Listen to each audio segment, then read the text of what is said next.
Hey guys, this is Josh from J4 Paintball. I am going to give you a quick once-over of the features and basic lubing and maintenance of the torque. Inside your box, you'll find your torque, paintball gun, our Stacked Tube Spool valve gun. Now, for the most part, this is very similar to any Stacked Tube gun. It is a gas-through grip frame system. The regulator's down here at the bottom, bolts here at the top, and the bolt removes separately from the valve, just like you'd find in any other poppet. The bolt removal is easy. Pull the pin, pull the bolt out. The down lower tube drivetrain is just a spool. You remove the rear pin, you use the bolt, you push it forward, push down, catch on the spool and pop it out. This is the spool drive of the J4 torque. It's a very simple valve with just a few components on it. The spool valve interacts with the valve inside the body. That's the entire component drivetrain plus the rear piston. That's all there is to the J4 torque drivetrain.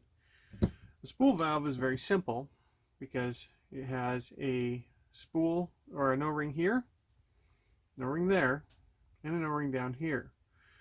That plus the O-rings on the rear pin are all the critical movement or contact O-rings you have inside the drivetrain of the torque, making it a lot simpler than the rest of the spool valve designs in the market, and that actually kind of makes it more robust. In the removal of the valve, you should notice that it pulls out smoothly. This is something you need to watch. If there's any issues with that not pulling out smoothly, you probably need to lube it, or there may be some other dirt or other components down there that are causing the issue with that. If that's the case, you may want to clean out and check your lower spool. Everything moves freely. Don't worry about it. You're set. In this interaction here with the lower drivetrain, it's good to note that there is no other components in the bottom drivetrain or in the foregrip, because the gun itself just uses the foregrip as an air reservoir. So that's what holds the air in the marker. The air for the marker comes up through the regulator, through the grip frame, through the switching mechanism, into the rear section of the piston, and that travels down through the piston to fill the marker. That eliminates any other internal air lines or any other possible leaks in the system. Also eliminates having a front tube or anything else like that internally we had to route. Since it does that, it allows the marker to be very simple and the components to be very lightweight.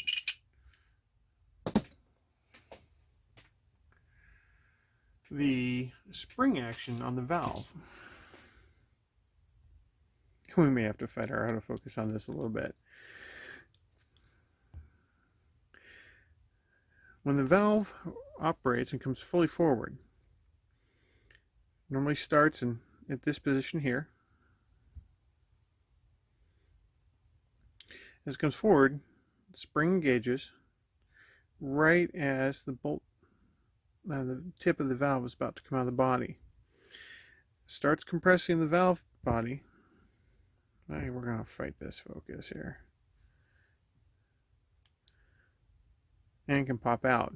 But the valve doesn't actually go forward that far. As the pressure decreases, the spring brings it back. Now before the spring can open all the way, the pressure is already decreased. So the spring only sees about that much compression before it fully opens and fires, and then returns. This makes it act kind of like a poppet and trap some air. The lighter spring trapping about 10 psi, the heavier spring trapping about 40 psi. You have to run the marker at a higher pressure to get that to work. To reinstall, lightly lube down here at the piston, at the rear pin, the rear piece there, this O-ring there, and also on the piston, lube this section, this section, this section, reinstall the spring, put it on the pin, slide it into the marker.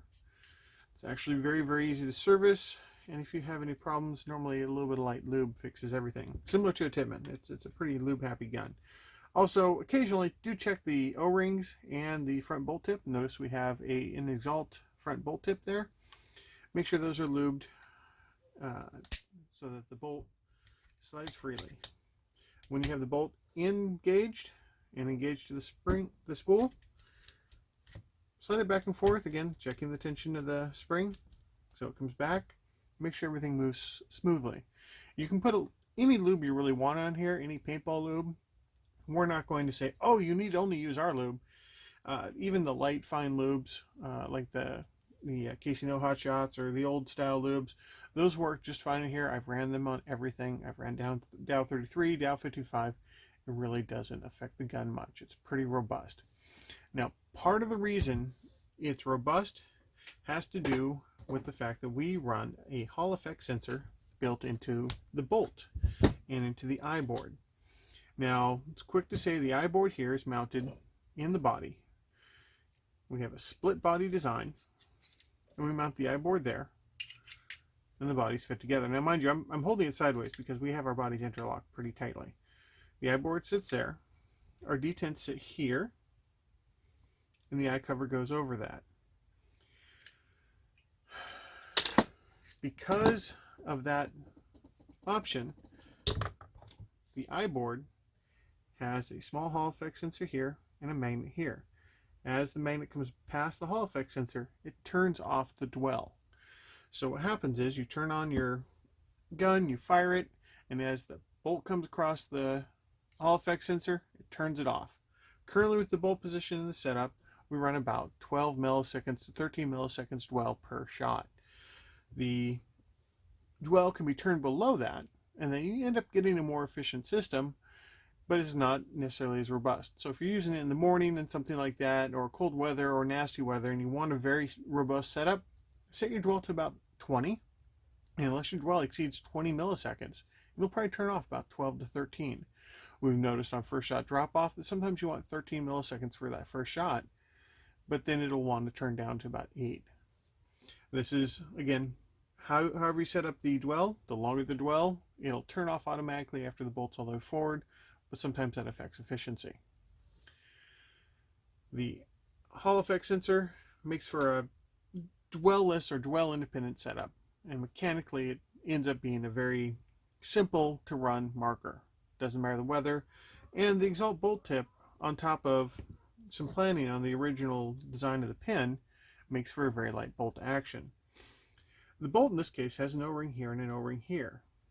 These affect the forward pressure. Air, when the gun cycles through the switch, redirects to the back here, pushing first at 8 pounds of pressure until we exceed that O-ring. When we exceed that O-ring, it moves to 14 pounds of pressure. Now, for comparison, something like the Vanquish or Lux generally ran at about 22 pounds of pressure. So the bolt speed on this is pretty slow.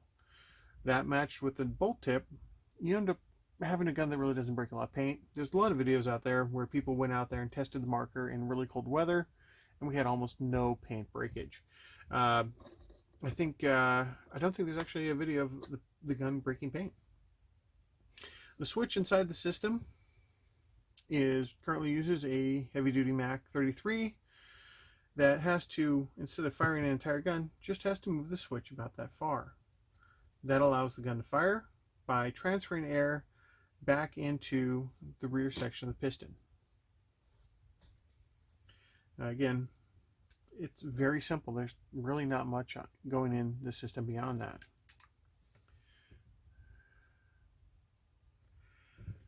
Beyond that, you have your switch, you have your valve, and then the whole system is run. Initially comes through your on-off switch that runs to your regulator, and your regulator, and I'll do a video of the full teardown of the regulator later. The regulator is just a simple adjustable base moving system that fits into the grip and is adjusted from the bottom. As you turn it this direction, you turn the screw inward, and that reduces the pressure. Turning it counterclockwise brings the screw out, and that raises the pressure. Beyond that, we did a few things fun with the design. We made the trigger, we have easy to be 3D printed. We have several places to go to get the trigger 3D printed. The rear cover is removable and allows you to get in here and change it if you want a hump on the back or otherwise, and that can be 3D printed so you can get a more comfortable grip for yourself and sort it out. Beyond that, the J4 Torque is pretty much a very simple spool valve design, which allows you to remove the bolt if there's any problems with broken paint or otherwise. I personally have not broken paint in this in quite a while. Even when I ran the mechanical that ran without, I had a hopper failure while I was playing with it, and I still wasn't able to break any paint at Folding Gap a couple weeks ago, even with the bad loader. There's the basics for the J4 Torque. Again, lube is very easy. Just occasionally hit this lube point, this lube point, this lube point, this one down here, and then the bolt if there's any stickiness or dryness. Beyond that, and adjustment down here in the regulator, you're pretty much maintenance free on the Torque. If you have any questions or anything, please call us, get a hold of us, send us an email, and we'll go from there. Thank you very much.